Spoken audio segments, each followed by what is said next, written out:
ማን ነው ስምሽ? ቤት ቤት ከየት ሀገር ነው የመጣሽ? ከድሬ ድሬ። ስንት አመትሽ ነው? 18 ስንተኛ ክፍል ነሽ? አቁሜ ያለው ክላስ አቁመሻል? አዎ። ለምን?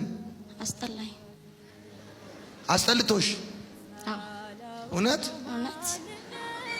ማለት ቴክኒክ ሁለተኛ አመት ነበርኩኝ። ባለፈው አመትም ጀምሬ አቆምኩኝ። በዚህ አመት ጀምሬ አቆምኩኝ። ስለ አላማ ስለ ይቅርታ ሳስተምር ምን ተሰማሽ?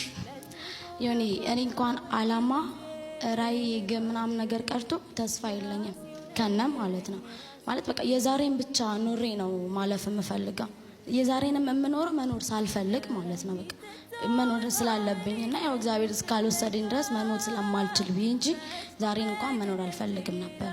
ምክንያቱም አጠገብ ያሉ ሰዎች ማንም ይወደኛል ብዬ አላስብም። ማንም ማለት ነው። እንኳን በደንብ የሚያውቁኝ በደንብ የሚሉኝ ቀርቶ ዛሬ ያየኝ አሁን ያየኝ ሰው እንኳን የሚወደኝ አይመስለኝም። ስለዚህ አንድ ሰው ስተዋወቅ መጀመሪያ የምናገረው ቦዘኔ እንደሆንኩኝ በቃ ዱርዬ የሆነ ነገርና መጥፎ ጎኔን ብቻ ነው የምናገረው እንጂ ጥሩ ጎኔን ተናግሬ አላውቅም። ለምን? ሲያየኝ የሚጠላኝ ስለሚመስለኝ ጨምሮ እንዲጠላሽ የበለጠ እንዲጠላሽ። እዚህ ከመጣሽ በኋላ በነበሩት ቀናቶች ምንድነው አንደርስታንድ ያደረግሽው? ማለት እኛ ስንፈጠር ሲጀመር በአላማ ነው የተፈጠርነው። እኔ መጀመሪያ ሳልፈለግ ነው ሲጀመር የተወለድኩት ብዬ ነው የማስበው። እናቴም አባቴም ወንድሜም አይወዱኝም ብዬ እንጂ በቃ አላማ አለኝ እንደዚህ የሆነ ቦታ ደርሳለሁ ምናምን ብዬ አስቤ አላውቅም ነበረ። 18 ዓመት። አዎ። ቤተሰቦች ክርስቲያኖች ናቸው? አዎ። ምን ይሰማቸዋል? ራስሽን ታገያለሽ ከቤት? በቃ ሲጀመር አሁን ላይ ምንም እንትን አይደለም። ከነሱ ጋር ያለኝ ቀረቤታ አትነጋገሪ ብዙ። ወንድሜም ደግሞ አሁን ላይ ትንሽ ጥሩ ሁኔታ ላይ ስላልሆነ ያለው በቃ።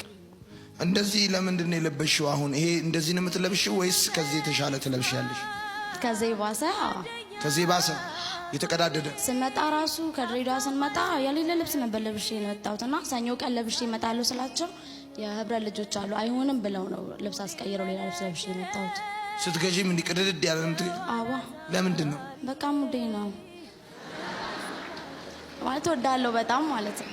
እሺ ይቅርታ ለመጠየቅ ለምን ፈለግሽ ታዲያ? የበደሉኝም ልጆች አሉ የበደልኳቸውም አሉ።